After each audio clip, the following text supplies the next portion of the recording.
Tu peux couper. Faites du bruit pour Jean-Pierre Zadi, s'il vous plaît.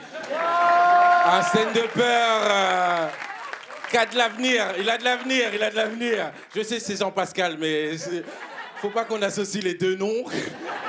Parce que ton stand-up... Écoute-moi bien, je vais pas rigoler à tes blagues. C'était pas mal. Applaudissez-le encore, s'il vous plaît. Ça va, vous allez bien? Répondez-moi. Ben voilà, moi ça va. Ces 2 dernières semaines, elles m'ont appris 2 choses sur moi. C'est qu'en fait, tous mes problèmes, je sais pas vous, mais ils tiennent qu'à la météo. Vous vous souvenez de la semaine dernière? 5 jours de soleil, les gens, ils étaient différents. Tout le monde se disait bonjour. Je pensais pas dire cette phrase claquée dans ma vie, hein. Mais le soleil, il fait un bien fou. Non, je vous jure, j'ai changé. J'étais pas le même la semaine dernière. À un moment, je me suis surpris. Je marchais dans la rue, d'un coup, j'ai fait un... J'ai croisé un SDF, je lui ai dit, tiens mes clés. Non, on était contents. Non, je viens de comprendre qu'en fait, ouais, tout tient au soleil. Et c'est là que je me rends compte que, ouais, on a vécu un truc de fou quand même. Là, maintenant, on a 2 saisons. C'est simple, hein, je vous l'explique. On a le Summer Covid et le Winter Covid. Le Winter Covid, on déprime, c'est chaud et tout. Moi, je sais pas vous, mais il y a pas longtemps, je sors de chez moi. Je vois ma voiture, elle est orange.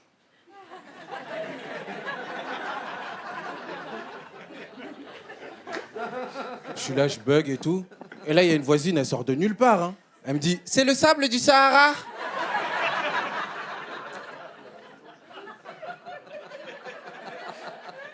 Le sable du Sahara? On habite à Marly-le-Roi. Je vais sur Internet, c'est vraiment le sable du Sahara.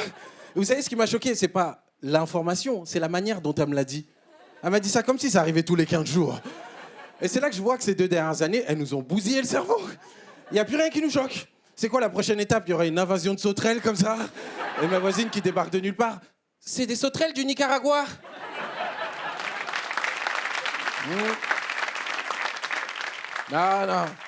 Il neige en avril et tout. Moi, je suis dans un autre mood. Hein. Je vous jure, je suis pas pareil que vous. Moi, je fais quoi là depuis peu? Je regarde que des films sur la fin du monde. 2012, Independence Day, le jour d'après. Et je regarde tous ces films hein, comme des tutos. Je suis là, je prends des notes et tout. Pas bête, ouais. Et je suis devenu un expert. Hein. Et d'ailleurs, j'ai 2-3 conseils à vous donner. Vous allez être d'accord avec moi. Le premier truc qui est relou avec ces films-là sur l'apocalypse, c'est que ça se passe toujours aux États-Unis. Tu sais, c'est toujours la fin du monde, mais côté américain. Et ça, c'est frustrant. Parce que moi, pendant tout le film, je suis là, mais filmez en France un peu. Non, parce que je veux savoir par où on court. Tu sais, des fois, c'est pas la fin du monde. Hein. Des fois, c'est juste, il y a une catastrophe naturelle qui fait qu'ils doivent tous fuir. Eux, les États-Unis, dès qu'ils doivent fuir une catastrophe, ils vont toujours au même endroit, le Mexique. On est d'accord, ils vont toujours au Mexique. Toujours au Mexique. Et du coup, moi, j'étais là, mais nous, on doit aller où? J'ai fait un calcul. C'est l'Algérie. C'est l'Algérie. Niveau latitude et tout, ça se tient. On va devoir aller en Algérie. Et là, j'ai vu dans le regard de plusieurs personnes plutôt crevées.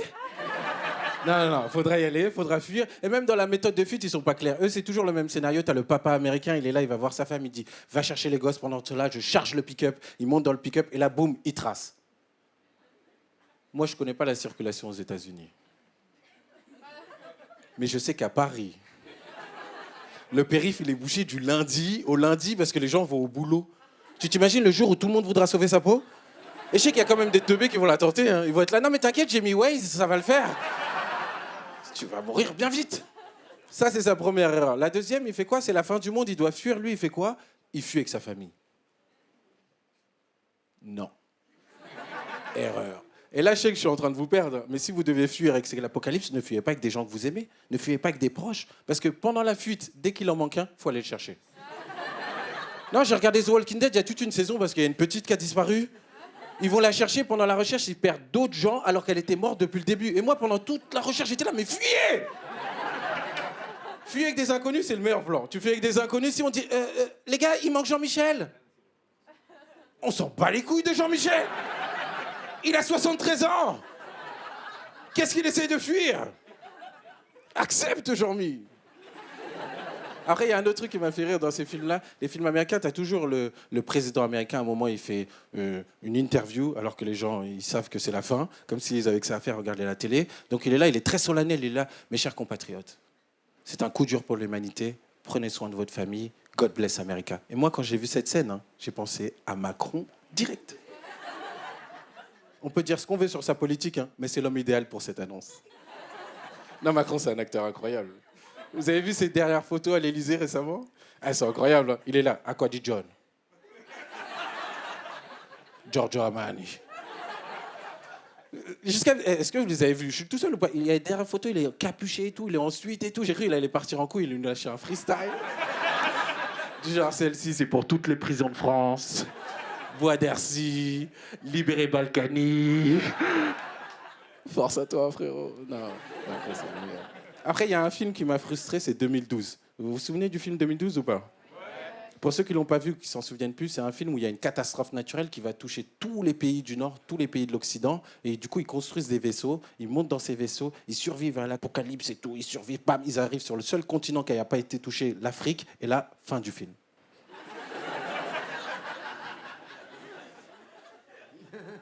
Je répète.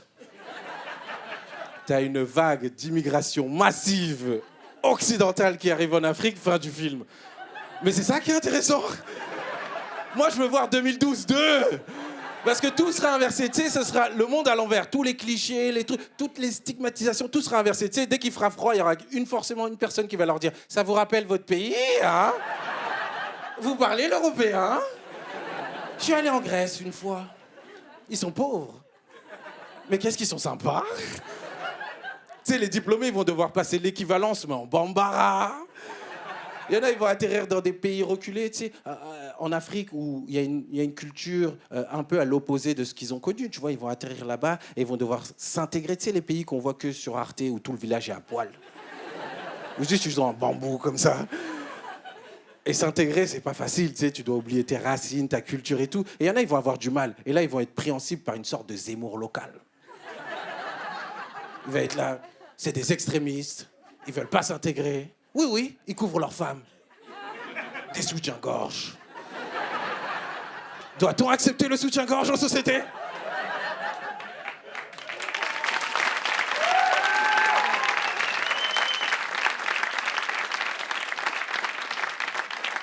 Je veux voir ce film.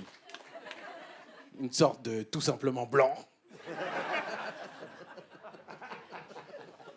Non, après, là, avec ce que je dis, je sais qu'il y en a qui font le parallèle avec ce qu'on vit en ce moment, avec la guerre en Ukraine, Russie et tout. Tout le monde donne son avis. Moi, j'ai pas d'avis, mais j'ai juste 2 souhaits. Je vais vous les donner avant de partir. Je veux vraiment, le premier souhait, qu'on accueille le plus d'Ukrainiens possible, qu'il y ait une vague d'immigration massive ukrainienne qui arrive en France, qu'on les traite le mieux possible. Ça, c'est mon premier souhait. Le deuxième souhait, je veux vraiment qu'il y ait la paix le plus rapidement possible, qu'on oublie toute cette guerre, qu'on passe à autre chose et qu'on retrouve une vie normale. Voilà mes 2 souhaits.